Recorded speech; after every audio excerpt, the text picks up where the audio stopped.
come a long way from the Averex. From the days when we had to make the waist stretch. Now it's Vacherons and all the Marpicay sets. You wanna get money with me? Say less. Say less. Say less. You wanna get money with me? Say less. Kaz on the little red couch. What up? Welcome to another therapy session, guys. I'm starting to enjoy the cozier we're getting in this show, right? It's, well, if you live in New York, you know what kind of weather we're having. Yeah, it's a rainy day. It's been raining for weeks. It feels like it's cold. You brought a blankie, yo. Yeah, You brought the whole blankie. Yeah, I wanted to feel like I was on my couch. Nah, this is. You lucky I didn't wear a onesie. I want to make this the coziest podcast available, right? Like I feel like so many shows we see. I feel like all the podcasts we see are like always very much people sitting in barbershop chairs, very up and upright. We ain't upright here, bro. I want to chill. We chilling. We cozy. Washed. We lounging. And of all days for us to be chilly and cozy and lounging, today is the most appropriate chilly and cozy and lounging day. Because not only has it been raining like crazy the last couple of days, last night, the New York Knicks and the Indiana Pacers game 1 of the Eastern Conference Finals. Did you go? I didn't go. Thank God. I didn't go. And thank God I didn't go, because I swear if I did, I have no idea. I don't know. I truly believe if I was at that game, I might have gotten my privileges revoked. That day. Get in line, buddy. That was the most unbelievable, gut-wrenching, makes me want to throw up in my mouth loss I've ever seen. I can't believe they counted that. This that Knicks team have. God, which shot are you talking about? The one that put them into OT. Yeah, with Halliburton. I mean, it had to count, but I don't know. That zero looked, I don't know. I thought the shot clock was. Nah, he got it off. It was just the fact that it was off, and then it bounced 30 feet in the air. And you could see the entire Madison Square Garden get ready to just let out a sigh of relief. We escaped. That bitch went in. And boom, that joint went straight through. And thank God it was a 2 and out of 3. But I even judging the way that game ended, I might have been happier if it was a 3, if it would have just ended the game like that. Because I think overtime was just more. It was just more gut wrenching. Twist. Just twisting. It was they stabbed you. Overtime was the twist. It was like death by a million paper cuts. That overtime, man. I almost think they should have just lost it in regulation. Ref should have just counted it.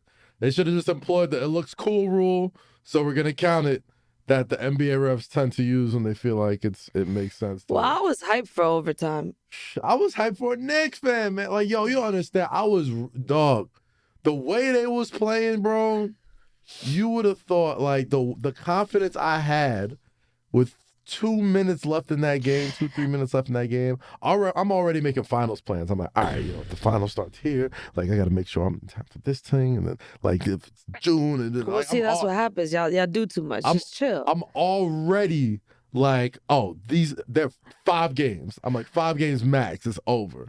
First of all, I will say this: if every game between them is going to be like this is going to be a great matchup. It's going to be a great series. It's definitely going to be a great matchup. It's going to be great. Last night, I think, was it me?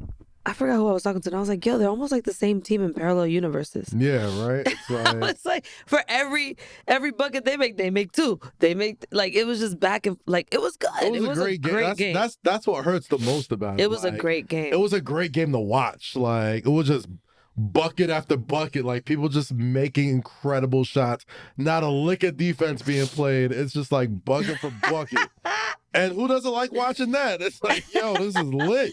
Not a lick of defense. Just, all right, here you go, open. Yeah, just people just getting wide open buckets. Brunson couldn't be stopped. Halliburton couldn't be stopped. I mean, everybody was cooking. And that's what makes that game such a gut-wrenching loss, because One, it's the Indiana Pacers, and Reggie Miller's on the call. It don't matter what team it was gonna be. You guys would be like, one, it's Sacramento Kings. It doesn't matter what team it is. Y'all always gonna do the same thing. Rosy, it's time for a history lesson. I know the history. If there was social media back then, the same way all these children that were born before 2000 or after 2006 that can't stop screaming fuck Trae Young, even though it was just one series, it's the same way we would scream fuck Reggie Miller the entire playoff series, the entire rest of his life. To this day, I mean, now we're older, he's retired, legend, he's done great for the game. New Yorkers have kind of eased up off Reggie. But there's something about hearing his voice when a Knicks game is on that just drums up all those memories again. It's like, I don't even hate Reggie Miller. I respect Reggie Miller. He's given, even everything that's all things aside, some of the most memorable basketball moments of my life involve Reggie Miller. But it's like, God was like, how can I properly annoy Knicks fans right here? What's the one thing, the one characteristic that we can make just last throughout this entire series of Knicks fans? What characteristic? Reggie Miller's voice. Let's just take the one thing that annoys us the most about the one person that we are annoyed at the most and just have him call our games. It was... And Halliburton doing this shit afterwards, and pointing out what it was. Why do you do that? You see this? You don't know the knowledge. You don't know the history. Oh my God! Well, then tell me. That's Go why ahead. you don't know the history, man. Oh God! Cool. Back in the day when Reggie Miller 8 points in 9 seconds, he hits a three. He looks at Spike Lee. He goes, choke on this, and to this day. So as soon as Tyrese Halliburton hit that shot, he did the exact same thing. Pointed at Reggie. They choked again. And the Knicks did choke again. That's the part that hurts the most. The Knicks really did choke at Reggie. Like, that's actually funny, sorry. Yo. He choked and pointed at Reggie like, yep, did it again. I could let me slowly take off my Knicks fan hat for like 5 seconds. 5 seconds. As a basketball fan and as a fan of chaos, I gotta respect the nuts it takes to do that. Hit that shot, do that, and point at Reggie Miller. I get that. As a Knicks fan, it made me want to go crazy. Go crazy. I almost broke every TV in my house after that. Like, it was just... But, you know what?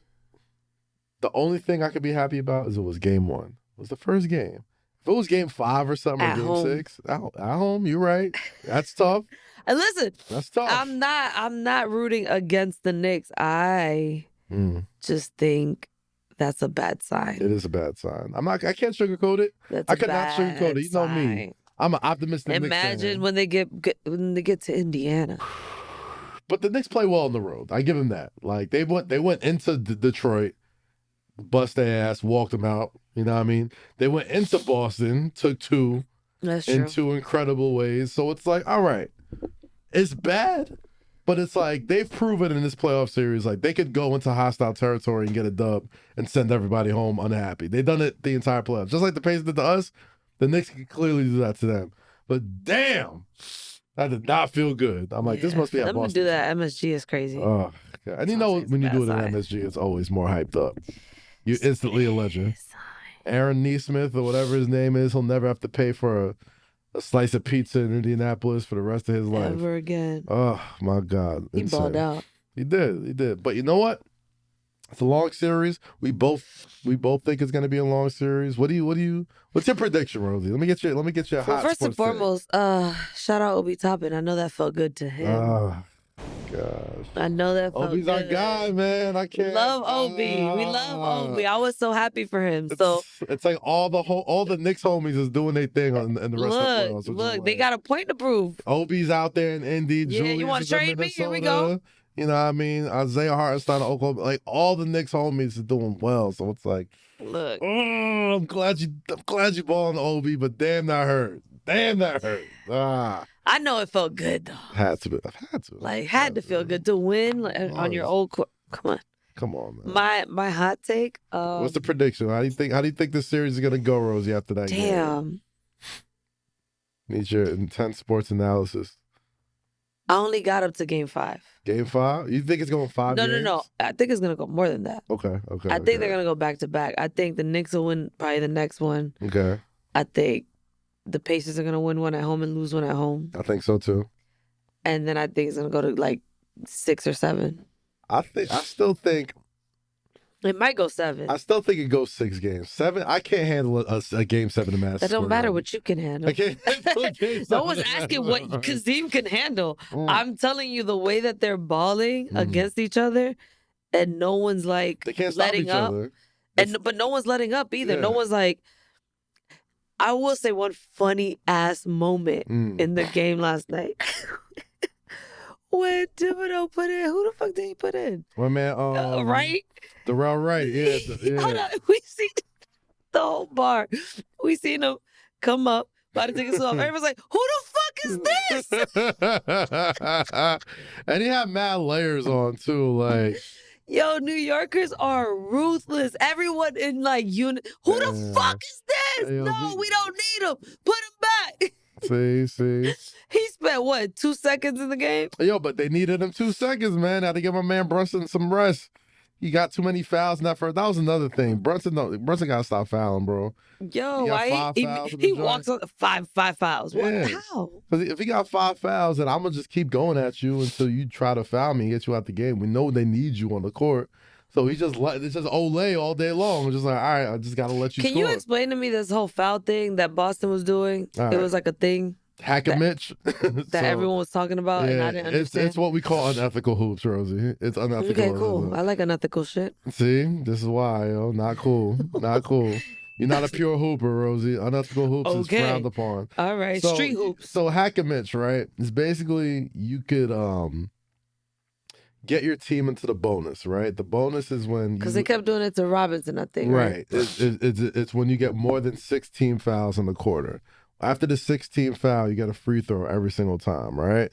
So, a good strategy to use sometimes if you have somebody on the court that is really disrupting your team and is a terrible free throw shooter, like Shaquille O'Neal, Robinson, Dwight Howard, like it's usually these big He was dudes. hitting his free throws recently, though. He hit a couple, but it's usually like these big dudes who it's like, all right, I'm going to foul you.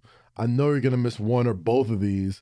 I'll trade your 1 point that you might get for our 2 or 3 points that we can get over here, especially for down a lot of points. Now, you can only do that up until 2 minutes left into the quarter. After it's 2 minutes left, it's free throws for anybody after that. So you could do that as much as you can, or if you do it if you intentionally foul under 2 minutes, it could be seen as an intentional foul and you get the free throws and the ball back. It's confusing, but it's legal. It's too much. Exactly. It's unethical. It's like, yo, just play the game. Like, just roll the ball out. Like, just ball. Like, why are you doing this like weird, dumb loophole in the NBA rules to exploit the fact that this guy isn't great at free throws, right? But it's strategy. It's legal. It's understandable why people do it. It's just whack to watch. It slows the game down, and it's not fun. That being said, Mitch played another hell of a game that game. But moral of the story is this. Game 2 is Friday night. Knicks is going to win it. We're going to tie it up. By the time we get back here, you know what I mean? It might be 2-1 or 2-2. Don't matter. No, it's a lie, but there's a game.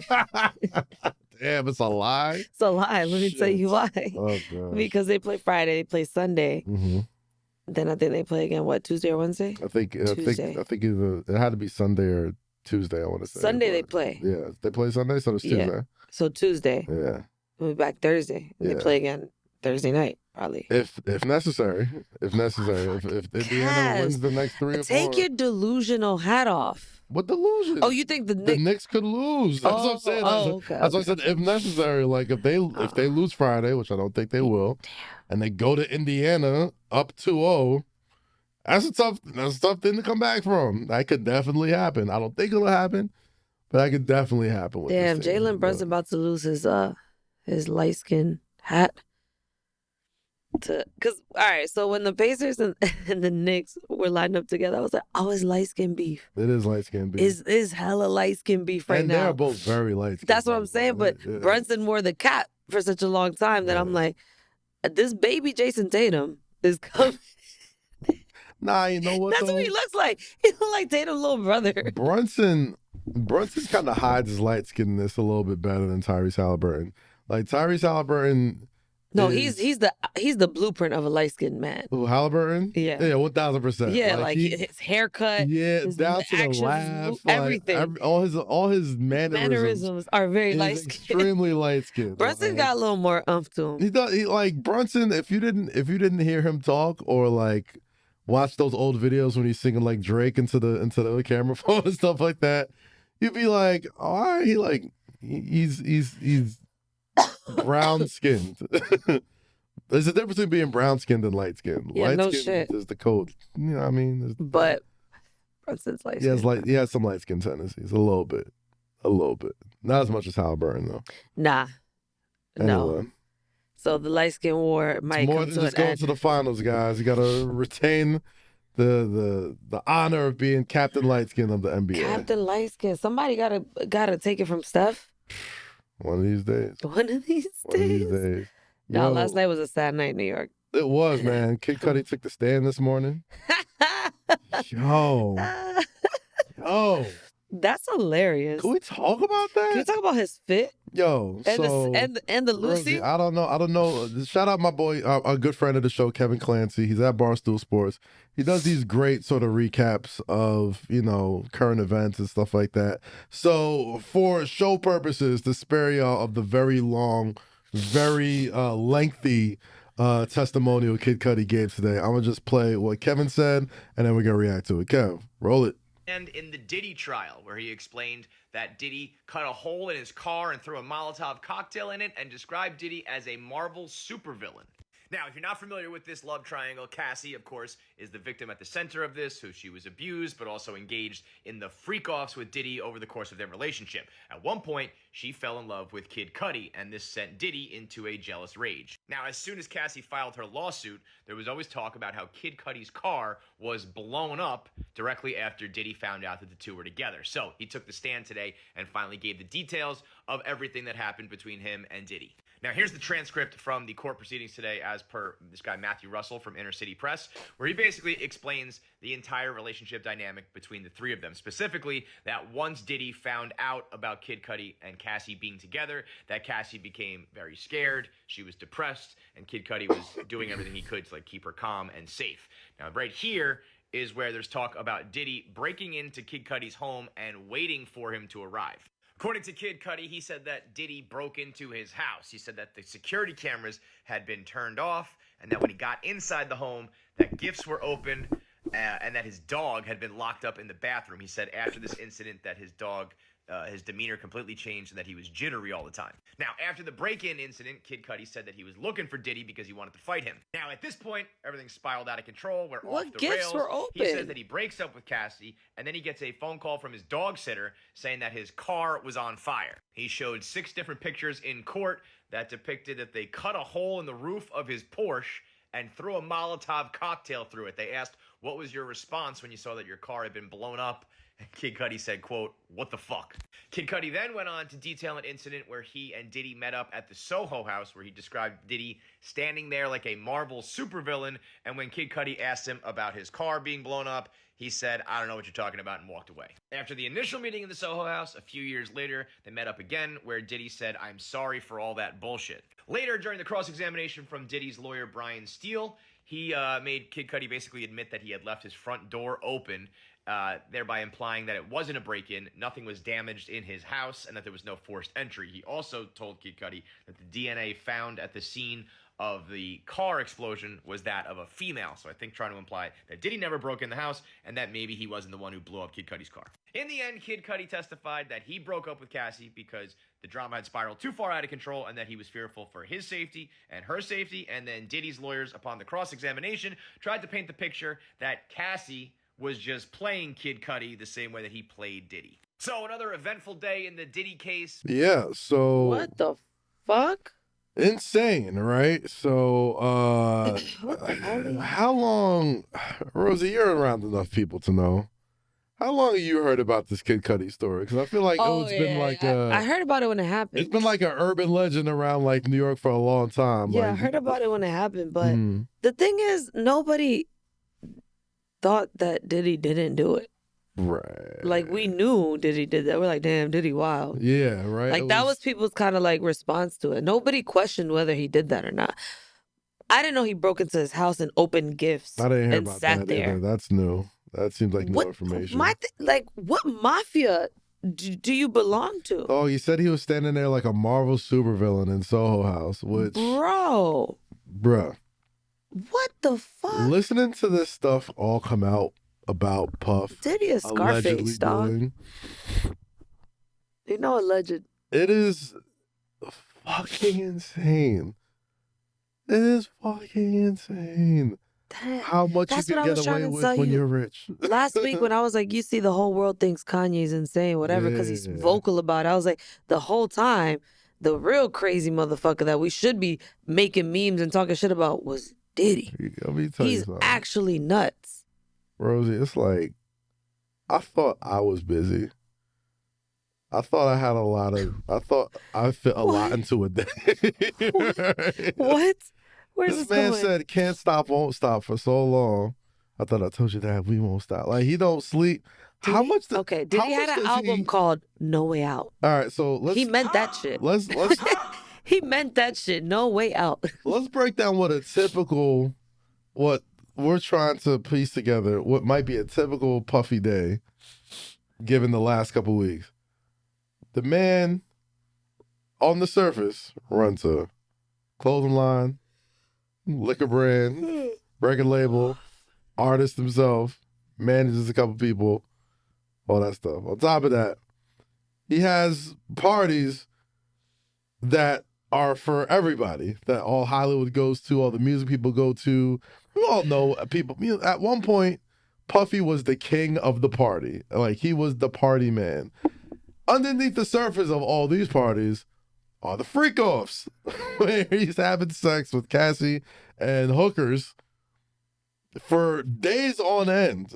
On top of that, he has enough time to possibly go into people's homes. Well, and he also possibly- has people to do a lot of shit for him as yo. well. Let's not leave that out. I say all that to say, The accomplices. I say all that to say, like, yo, Puff packed a lot into his days, yo. Outside of the illegal stuff, like, you know how people always say you have Are the you, same like, 24 commending him? hours?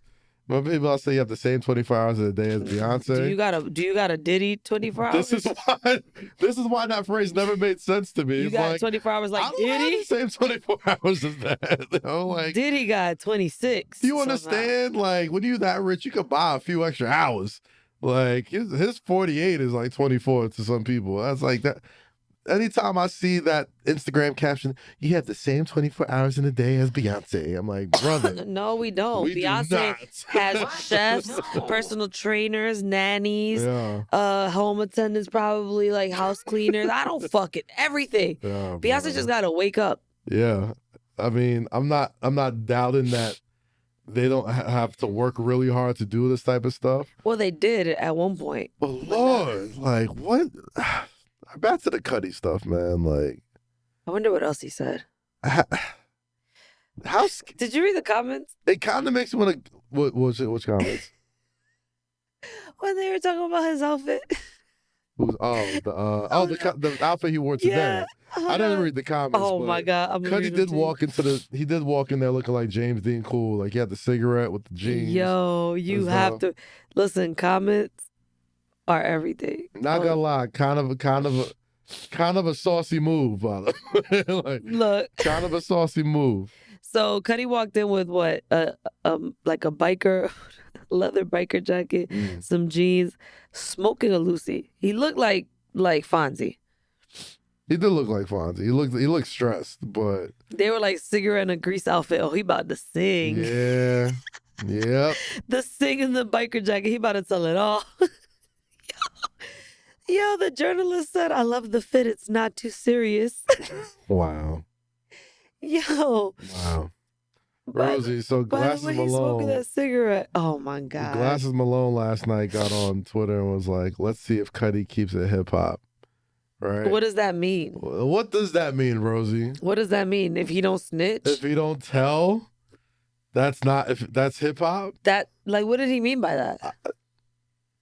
Seems like he was inferring that, like, keeping it hip hop meant, like, not telling what happened to him. No, man, fuck that. Yo. You blew up my car. You broke into my crib. You locked my dog. Once you touch the dog, it's over. That's what I'm saying. The car, fuck that. Don't lock my dog in a fucking bathroom. Are you stupid? Honestly, bro. And now the whole dog is traumatized? If there was anything that was the death knell, sealed Puff's fate, it's the fact that he harmed the dog, yo. You can't harm a dog in America. Like, the dog being jittery, having anxiety. That's crazy because of you. And he was locked in the door while all this stuff was happening. Like, who knows if that dog heard? If he's still jittery, if he's still like, you've been around dogs. Like, that's not okay. It's not okay. You can't scare the pups, man. It's crazy. It's crazy. You can't harm the dog, especially mentally. Did you watch the It's crazy. You probably did it, but I did. The Osama bin Laden documentary. I saw the first couple episodes. Isn't it crazy how, like, the people who put that together, like, talk about it like it's like an old football game? Like, it's like NFL. Yeah, like he didn't kill hundreds of people and try to assassinate more and just try to. In one of his interviews, he said something about how. Talk about Osama. Yeah. Okay. In one of his interviews, when what was that? Was it CNN that got that big interview from him? Like they went out there, they interviewed him. They interviewed bin Laden? Yes. No. They got like a sit down. It's in the documentary. Before or after 9/11? I think after. No. All right. What did you see? Well, so the thing was that he didn't allow a translator or anything in the room. Okay. So the reporter was like, okay, well, how am I supposed to ask follow-up questions? Like, and he's like, you don't. That's exactly what bin Laden said. Like, there are no follow-up questions. So he was asking them questions, and bin Laden has his own translator, and he was just answering them. So, the guy started getting nervous, the reporter. You got to watch it. He started getting nervous. He's like, yo, all right, let's wrap this shit up. Like, I don't know what I have. They said they sped back to, like, where they were staying. And then he gets everything translated, and he was like, yo, he's demonic. Like, all his answers were like, I will blow up everyone in America type shit. Like, I will kill everyone, every American I see. And so he's like, it's crazy that I was sitting there asking him these questions, and he's answering, and I don't know what he's saying. And straight to my face, he's basically like, I'll kill all of you guys. And I was like, why would you do that interview? I would be shooken. I mean, it's not like he wasn't America's most wanted person already. Like, it wasn't. Oh my God, I would be shook. He had already done the most heinous mass murder moment on American soil in history. I mean. But then I'm watching this and I'm also like, so I started doing my research after this because I was like, all right, I saw how they killed him and everything. Like the military guys that went in there to shoot him, that found him and shot him or whatever, they were in the documentary. It's really interesting. You should watch it. Yeah, no, I watched 2 episodes of it. So, I finished it all yet. I started doing my research. Do you know that bin Laden is one out of 54 siblings? 54 siblings. I did not know that. That's insane. Do you know that one of his sons was killed the day he was killed because he was staying in the same place? Do you know that there are 34 of those motherfuckers? Of bin Laden's kids. Yes, which some died during that whole wartime, but they're still there, which is probably all of Al Qaeda, right? Right. Like the whole family is just the bin Ladens, the Ladens. I don't know what there was some girl that was like related to bin Laden or like bin Laden's mistress that was like big on Twitter at one point. I forgot her name, but like I don't. Bin Laden was low key out here. Like he was. Isn't their religion to have like a lot of kids and multiple wives bin like Laden that? was low key out here. Low key. Yo, what? I meant to say he had a lot of wives and more baby moms. I guess. Bin Laden was unpopular opinion. He was. Don't stop. Don't even. Why would you even? Yo, you are down the fuck bad. All right. You are down bad. I've always said that. He's handsome. What? He had handsome features. Yo, this is how you know women don't care about shit about but height. You saw, because he's tall. You saw this man was like, yo, not for nothing. A popular opinion. Why are you even looking at him like that? No, because I always thought he was handsome. You thought Osama bin Laden was handsome. And I thought Saddam Hussein's sons were handsome too. That is wild to hear. To hear. I mean, men from over there are really handsome. Arab men are handsome. What am I even supposed to respond to about that? Nothing. Like, is a fucked up opinion, but he was not a bad looking guy, and a lot of women agree.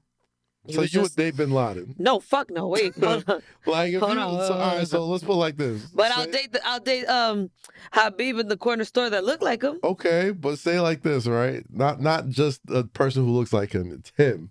No, he did this shit. He got the wild disguise. He got the wild bread. They said he was worth like $600 million. Like he was worth some wild. He had a wild net worth before. Yeah, I told you I watched some of the documentary. He had a lot of money. And you on vacation somewhere. This is insane. And he got just the wildest hiding in plain sight type of shit. Like everybody thinks he's in the caves and doing all this shit. He proves he's like, no, like bro, he's like he pulls down the fucking hat. whatever he's wearing, he's like, nah. It's actually me. But in his voice, and you understand it. Just out of nowhere. In his language. And now automatically. And you know it's him, but he's clearly on the run. He's clearly on the run. He's worth all the money he's worth. But his joint is so good. And his game is so good. He's like, yo, listen, all this stuff you read in America, like, first off, he speaks perfect English. When did this happen? This is what happened. You on vacation. Okay, You're cool. you overseas. Where are right? we? You went to Saudi Arabia, right? Just to... Why the fuck would I go there? Okay. People would go. All right, All right, you in cool. Dubai. Let's make it fancier. Cool. You in Dubai, right? Cool. Realistic. You get there, right? You chilling, blah, blah, blah. Yo, my man, he got a incredible, like, you don't understand. The place he lives at, insane. Gotta pull up. All right, he got some friends that's coming over too. You know what I mean? You just gotta be cool when they get there. What? Osama bin Laden? Nah. You at Osama's homie's house, and Osama pulls up. This is after 9/11. That's 9/11. So I know it's him. You know it's him. He's just like, he hits you with the, all this stuff you read in America about me, man. It's a lie. It's a lie. Just like typical men, just lying. Yeah, all right, okay, we getting somewhere. All right, Like, I'm giving you fuck what Shorty said. I'm giving you an olive branch. Okay, like you know fuck what it's him. Shorty said is not You true. know it's him, but you gotta get to know me, the real me. He gave you the story on some all this thing you hear about me in this American. Oh my God, so you didn't do it? It wasn't you? It's like, you're not me, baby. I speak perfect English. You see how they try to play me in CNN? Like, I don't speak no English. Like, man. That's crazy. My dog been studying hard. That's fucked up. Let him speak his English. And he's hiding out at his homie's house in Dubai. He's like, hey, man, listen, you know, we out here in Dubai. We kicking this shit. Okay. You know what I mean? And he's still 6'5"? Still 6'5". He's still 6'4", 6'5"? Because in the like documentary, that's what that guy said too. He was like, he was way taller than I expected, way skinnier than I expected. I was like, he was handsome. So then, all right. So what does he ask me? You're going for it. That's wild. This is wild. I didn't say I would. You would. You absolutely would. You don't know that. I think I would probably try to find out how much I could get for turning him in. To be honest with you. Bin Laden? Yeah. I'm going straight to the government. Yo, how much? I got his contact right now. But you in his quarters, like you not even. That's fine. I'm gonna get in touch with him. The moment you even try to make a phone call, they know because he knows. Well, I gotta go back home, right? So but I'm gonna be like, yo, I want to come back. I want to come back and see you. By the time you leave the house, like he's not linking after you. It's tonight or it's never again. It's like, yeah, but then we're gonna link again. He's like, you know what I mean? You know I gotta be on the run, baby. You know what I mean? You know I'll be in town again. All I picture is like, did you used to watch Drunk History?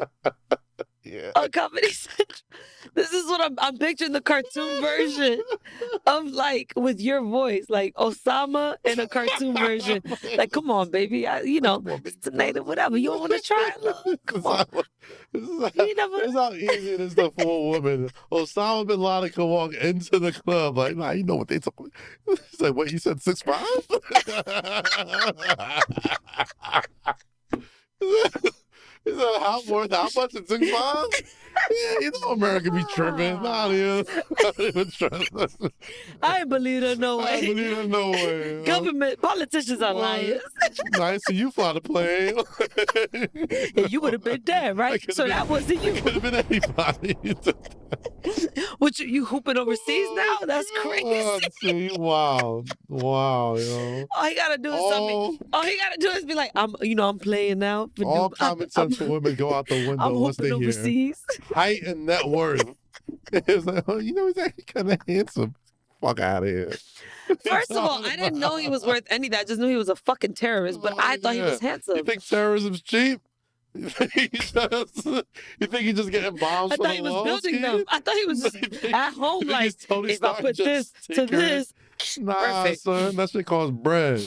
Yeah, Yo, man, go down how the he rabbit get that hole, money, yo. though? How he get that money? Go down the rabbit hole, Rosie. Go down the rabbit hole. He was a boss. So I'm saying, you think you, He was the big dog. Listen. He just used to sit there like this. The man was a decorated CIA agent, or allegedly, before he turned into. Yeah, bro.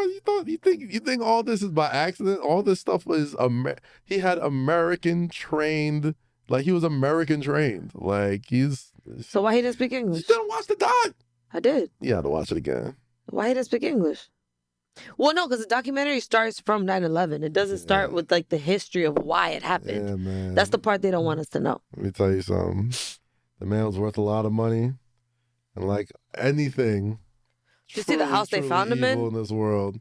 It had a fake. It had a fake door that they tried to blow up, but it was fake. They're like, "Oh yeah, he's definitely in here. Why would there be a fake door?" I'm like, "Well, he's there." Gotcha, bitch. Gotcha. Yeah, we are so unserious. Yo. I would have had a sound bite. Gotcha, bitch. Try again. Man, go watch that, I guess, if you get a chance. Oh, I need Drunk History to come back. That shit was hilarious. Where you just get people asking random questions in the animation. And like the reenactment. Yeah. That was a good show, man. And then what happened was complete bullshit. But drunk people will make you believe anything if you listen. That's the only thing AI could do good to me. What? Just bring back episodes of Drunk History and have people reenact it with their voice. But yeah, I was just... I'm gonna rewatch those. Those were hilarious. They were. Look, dads don't always talk about what they're carrying. The pressure, the purpose, the how am I going to provide and still be present kind of weight. But real ones, they carry it all and still make time to show love, crack jokes, and drop those back in my day stories that somehow always hit. Walmart sees that. This Father's Day, they're not just giving dads their flowers, they're shining a light on the growth, the grind, and the glory of fatherhood. Say less. Dad did that. This Father's Day, visit walmart.com/blackandunlimited and show up for the legends in your life.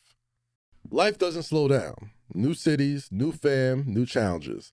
That's why I rock with the Toyota Grand Highlander. Real space, 8 seats, adult-sized third row, and it still looks sharp with that nightshade edition.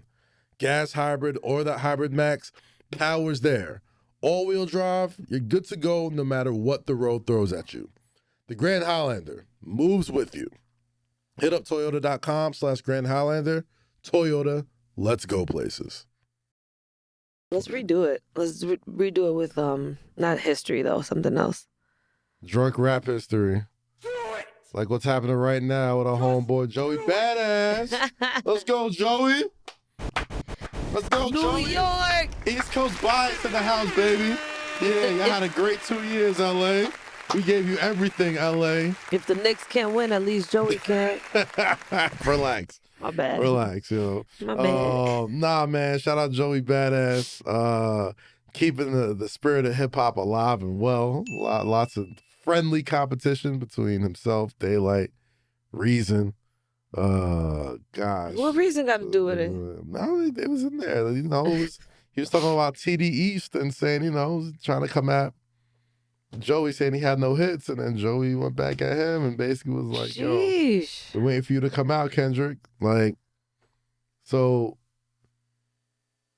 Joey, I think, is clearly showing that he's a top tier MC, right? Like, people could say how much, like the discourse of hip hop music about hits and sales and all that type of stuff is always whatever. But like, I think in the weird way, not to always liken it back to the Kendrick and Drake beef, but I think Kendrick winning the way he did kind of opened up the door a little bit for a guy like Joey Badass to even get people's attention just from rapping. You know what I mean? It's like, it ain't the big super heavyweight fight that like Kendrick and Drake was, because they're both massively known and massively popular and massively successful. But it's like a great undercard. Like, it's like a great contender trying to fight through the ranks. It's like, all right, Joey's been around for a while, and he's always been a super respected MC. He's very, very New York, proud to be from it.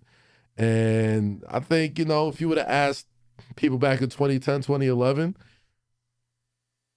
if you would have asked people back then to who would be one of the MCs that would like blow up kind of like Kendrick did, I think people would have put their money that Joey would have been in that same class. Like, if music trended in the way that like people were accepting of, you know, more lyrical, you know, hip hop like that, it wouldn't surprise me if a guy like Joey Badass blew up. If you asked me that question in 2010, 2011. So now it's 2025, and he's getting all this notoriety from taking on all comers, dropping response records to literally everybody out there. And might catch a stray. It might catch a stray. And the fun part about it all is eventually I think Kendrick needs to respond to him. What do you say? I think Kendrick, I think eventually, for the love of hip hop and the spirit of hip hop, and I think Kendrick himself would see it that way too, I gotta go at this dude. Maybe not from the same vitriol and the same, you know, bomb on them sort of way that he went in on Drake and the personalness of it. But I think the way they've kept it, in the spirit of real good competition, not getting too personal, maybe doing the name here and there, but like, I think everybody's on the same page where it's just like, guys, this is just as bars. Like, nobody here does it truly unlike anybody. I think that Red Bull video went a long way of doing it, because like, you got Joey Badass and Ab-Soul going back and forth about their, you know, the beef between him and others, and that saying it's not East Coast, West Coast, whatever. And funny enough, amongst all this, once again, hip hop beef pops off for some reason because of Big Sean. Big Sean's kind of like the starter. He's kind of like the Forrest Gump of rap, right? Like, he's like Forrest Gump and Good Luck Chuck put together. Where it's like, if Big Sean's around somehow, like, shit's about to pop off, but it's not going to involve him. Boy. He's going to be somewhere in the middle of it somehow. Like, how is he involved in this? So he was on that Red Bull Cypher with with Ab-Soul and Joey Badass. And, you know, obviously, it was a great listen. There was bars everywhere. But what Joey straight up addressing what he has said on previous records to Ab-Soul to his face, and then saying those vicious bars back to each other, but dapping each other up afterwards, like after it was done, like on some, like, you know, good sport type shit. Right. I thought that was beautiful. And I'm like, man, I want to see more of that. And I think, like I said, like Joey Badass is kind of like this hungry contender, like moving up the ranks, like, you know, going from not ranked to top 10 to top 6 and all shit. You gonna get like, now you in the top 4, top 3. You say maybe like you get a J-Rock or a Schoolboy Q or somebody, and it's like now you've fought your way up the ranks to get to the champ. And I don't know, like, if everyone's willing to keep it hip hop, I think if New Yorkers keep on gassing it like we're gassing it right now, and it's proper gas, right? Like, Joey was rapping his ass off in that shit. And the guys that he went up against, I think he clearly outclassed in them. Daylight, Reason, all those dudes. I think he did his thing. And damn, Reason. So much so that, like, people in LA are like telling like other LA rappers like, yo, you gotta jump in, you gotta help him out, man. He's getting this 20v1, da da da da da. And Joey's holding his own, and he's dropping records addressing everybody frequently, and they like, who else want it? Who else? Jump in. But I think eventually we gotta. I personally would love if Kendrick went back and forth with him in the spirit of good hip hop. I know he's on tour right now. Kendrick's gonna do that. I know he's on tour right now. I know he's busy, but it's like, yo, if we're playing by the same rules we played last year, when it was like, yo, you got 3 days to respond, you got 5 days to respond. I think Kendrick is probably like tapped out right now. I think he had enough beef that has lasted and lingered. What? In over a year and a half now? Maybe, but he's probably like, fuck it, I'm tired. I want to see. I don't know. It's all about Kaz, huh? Huh? They don't care what you want, Kaz. Nah, I just feel like, man. Kaz keeps leading with, for me, I would love. They don't care. Nah, I'm just thinking like there's a way that this becomes like so good for hip hop in general. Because like to like reel it in from what just happened. Yeah, like if you could reel it in from the negativity and make it just like, okay, now it's we're really gonna go back to bars. Like this is how you do it. This is how you're supposed to do it. Can't be sensitive, Drizzy. Like, we've shown that like, yo, if you're just a guy who is about bars and you do it at the highest level, you can achieve anything. And Kendrick just kind of showed you. Well, then where do the battle rappers come in? They need to come in at some point because that's what they do, and it's never real I think beef. Joey had Loaded Lux on one of these records too. Like he put Loaded Lux on one of them joints. Like I think you could do a healthy balance of both. I think there's always that stigma for battle rappers that they don't make good songs. They just have good performance and stage stuff and go bar for bar like that. But I think you can find a healthy balance between like the way an rapper puts out his music and like collaborate with them, and I think they could all sort of like find a way for it to be beneficial for everybody. Like I don't know, it'd be interesting, and I don't want it to be on some like, I want it to keep it on some friendly shit, right? Like let's keep it in the booth competitive. Nobody take nothing too seriously. Nobody make this an East Coast, West Coast thing. Nobody make this whatever. East Coast, West Coast thing. I don't care about that. I mean, I'm definitely throwing in my East Coast bias in this for sure. I wouldn't mind a little East Coast, West Coast beef. Dodgers beat the Yankees. I'm still mad. I'm still tight.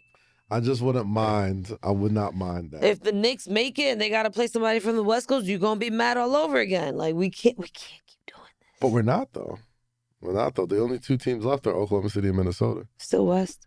That's not that West. West enough. Minnesota's. It ain't East. It ain't East. There you go. A line has been put. It's been divided. Oh, man. I'm still mad about the Yankees. I ain't gonna lie. What happened with the Yankees? We lost to the Dodgers. Hey. Well, the Dodgers are nice. What you want them to do? Fuck them. What do you want them to do, man? All right, let's wrap this up with some more Diddy talk. Oh my God. The Diddy talk. Diddy do it? Do you think he's going away? And for how long? Well, that all goes back to the question I asked you last week with what is he being charged for? Being charged with RICO, racketeering, conspiracy to commit crimes, conspiracy to use his enterprise and groups of people do illegal stuff. Oh yeah, he's going away. yeah, I think he is. Why self for life? But I mean, here's the thing. Here's the lawyer's defense. And if they get Suge Knight in this, I don't think Suge Knight's coming. But I don't think he's coming. But I do think there's gonna be more famous people in these trials, though. Like I think they're gonna subpoena, like Michael B. Jordan, and like. Subpoena. You think they need to leave Michael B out of this? But my thing is like he's doing great right now. He don't need to be involved. So the case that they're trying to build is basically like this guy Puff used his money and his power to not only traffic sex, use his girl Cassie as a sex trafficker, but also like commit other crimes and breaking into a house. Allegedly, blowing up a car. Allegedly, it's not alleged. He did that shit. Well, remember that Dave Chappelle skit where he was in court and he was like, "What about R. Kelly?" Oh, that nigga did that shit. That's Diddy did that shit. Dog, like, I would not sit here and even try to pretend to think that I don't think he did any of that. And if he didn't do it, he got it sent to be done. like Do you think? on some boss shit. Like, do it. Do you think Puff's He's ego, a mafia, bro. He is. Yeah. He's a mobster. Yeah, honestly, He is a like mobster. he terrifies me. Like he terrifies You ain't me. seen the memes? Everybody wants to hear from Bentley. Yeah. They're like, where that motherfucker that used to hold his umbrella? He know everything. I was the like, yeah, fact that we haven't heard he got a shit from him. 50-year NDA. That's why. Let that man live his life. He probably escaped from the deepest, darkest pits of that. And that's when Diddy was just getting started. So he must have seen like the wrath. Golly. What about J-Lo? You think she'll say something? She was already in court with that man. Yeah, but there's a reason she left, and it probably wasn't just court. It's like she knew the truth and she wanted out. Wouldn't shock. I don't know, man. That dude. All I know about Puff is that he's been around some real dark shit. Like just dark shit seems to always follow this guy just as much as his ex-wife passing, just as much as the dancing and the songs, or his ex-girlfriend passing. Yeah, like it's just Puff. I don't trust him. The college, the city college shit with the like. What city college shit? Y'all remember when he was super young and like threw that? But that was what popped him off. Threw a party, city college, didn't hire enough security. You know what I mean? It was like a stampede. A bunch of people died. Like he was like 19, 20 years old. Something like he was super young. Did he? Like some wild dark shit just always follows this guy. He was destined to be a fucking mobster. I don't know. I think there's more people that are going to come out. I think the death of Kim Porter is going to come up soon.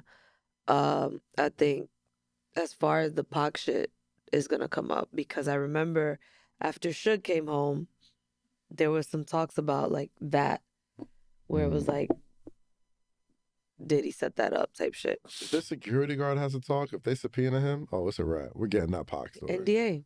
We're getting that. No, if you are subpoenaed by the feds, oh, you are going to tell the truth. Like if they have enough, your NDA motherfuckers lie all the time. Your NDA doesn't mean crap. You could lie on the stand all the time. And if they can cross-reference or prove that you lied, they got you dead to rights. They show you that. They show you what they got you on you before they make you testify. They're like, hey, listen, like, you know, we know you're a part of all this type of shit. Now you can either go down with them, or you can work with us, brother. And we could, you know, like it's like, yo, this dude is already good. They're probably like, yo, Puff, it's already over for him. What's funny too is that they released like pictures of some of these male sex workers. Damn. Did you see that? Yes. And I knew one of them. So is it Gary?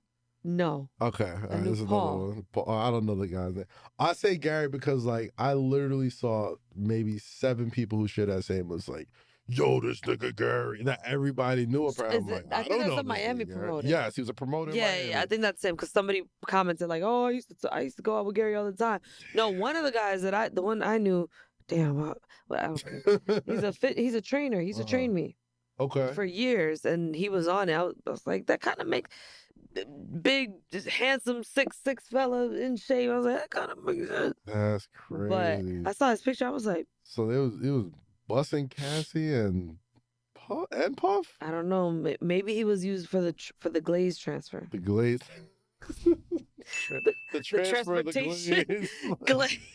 Like that was his official job title. I'm the official glaze transfer for the evening. Damn. The Amtrak for the glaze. The commute. Let me ask you a very honest question, Rosy, before we wrap this up. How closely are you following this case? Not that close. Do you think every day, like I think every day, like a friend is gonna pop up eventually? I feel like everybody in New York has had so many ties somehow. I feel like in regards this city, to if you had we've all had like, you know, we're all in sort of the same sort of area. The only person that I know that I think knew him well or something, but I don't think they really rock was Ebro. Okay. All right. Because I remember I was in Miami one time with Laura and Ebro, and Diddy came to like where we were, and that was it.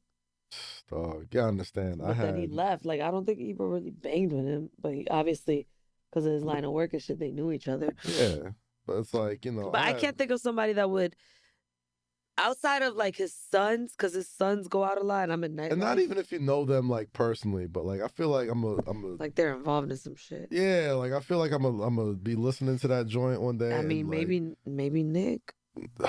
See, I ain't even gonna. I feel like if you were in New York City and outside and within the hip hop space between 2009 to 2018, 2020, right before, you know, the pandemic, you had some sort of interaction with the Puff enterprise, whether it's through the label, whether it's through Ciroc, whether it's through Revolt, whether it's through everything. Like some way, you know somebody who was somehow close to Puff, or somehow worked with him, or somehow was in. He was always the so Puff weird atmosphere, to me, though. He's always been so weird to me. Yeah. Like, that was never someone I wanted to be around.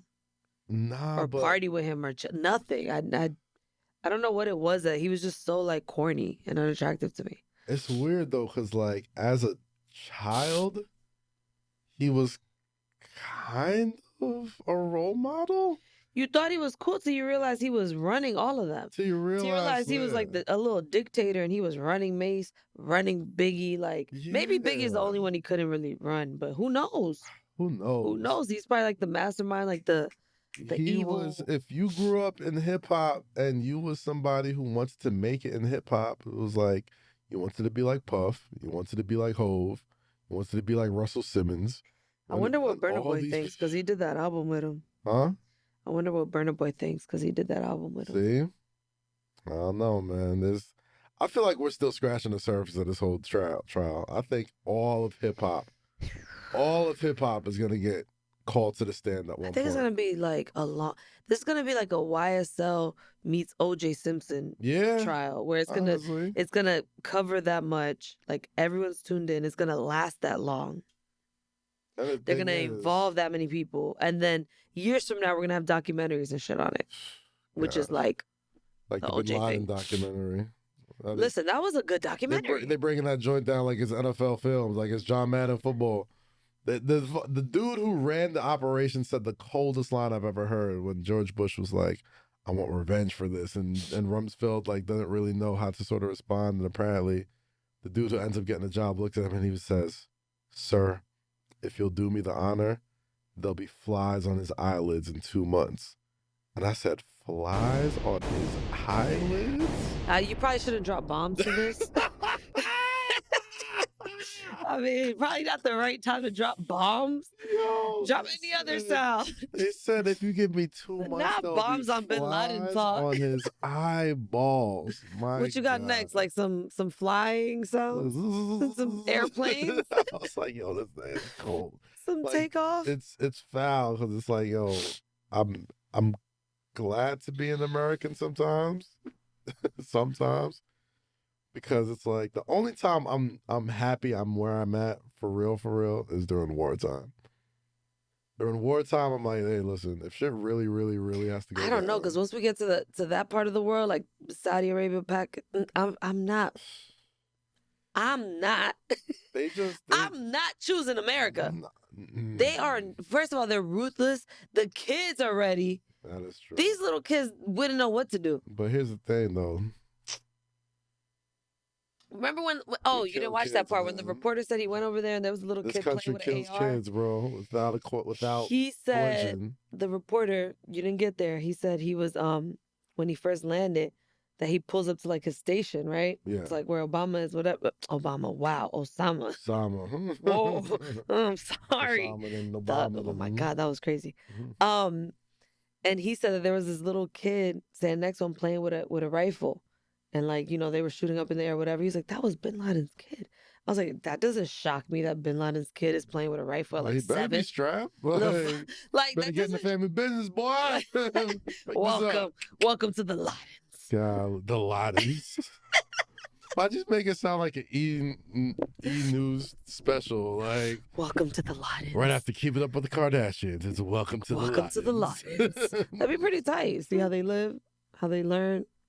Just saying. And how they go. And how they don't have no cheddar bobs over there. They got little kids just.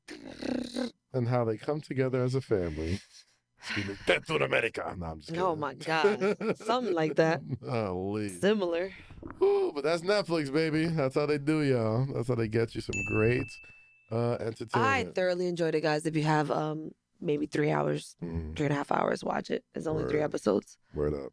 Guys, that's it for today's episode of Sailors with Kaz and Rosy. You can catch me on new 7 p.m. in Brooklyn, out right now. With special guest Amari Stoudemire. Great episode. Would have been great if the Knicks would have won yesterday, but it's all good. On top of that, you catch me on Ring of Wrestling Show.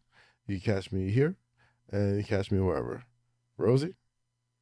You can catch me buying allergy medicine. Hey. Because, 1, why is it so expensive? And 2, why the fuck is there pollen in my apartment? There's 2 trees in New York, and they're Central Park. I live far from there. And now you got them. Goddamn, they went right to you. No, seriously, I was looking around my crib and there's pollen everywhere. I'm like, how did you get in here? I mean, that's how the chemtrails do it. They have to, you know what I mean?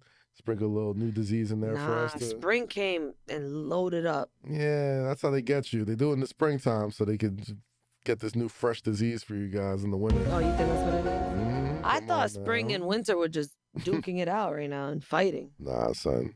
Yeah. They had to bring out the COVID version, the 3.0 version. And like last year, they had the Pamela, whatever they called it.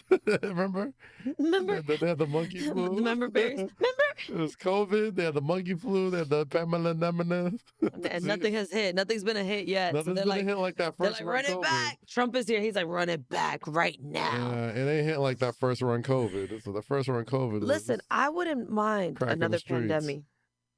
I would. I would. I know how to handle it now. Yeah. I feel like the next pandemic ain't going to be as banana bread and applauding your ambulance workers friendly. I think the next pandemic is going to be like Mad Max, like just shit on fire all the time.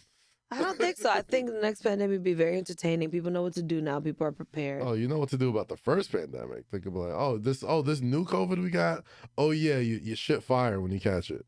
And then everybody else is on fire now. You know it's going to be worse than whatever it is we got last time. Whatever. Last time All was I'm the saying test drive. I'm new to these allergies, and they really suck.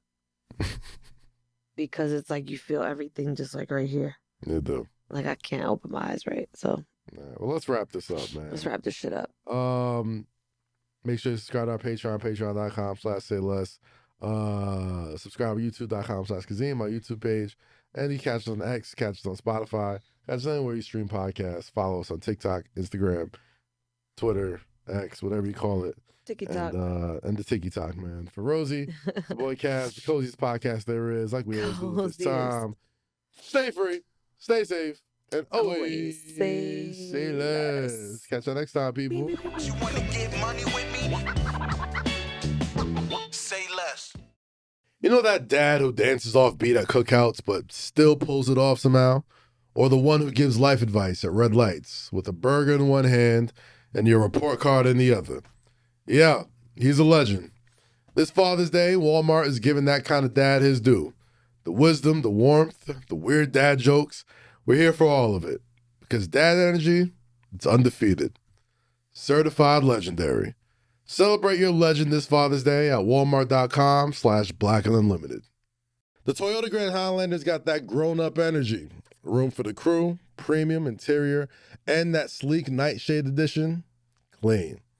Fold down the back and boom, 97 cubic feet of space, plus up to 5,000 pounds of towing and available all-wheel drive. You're ready for whatever.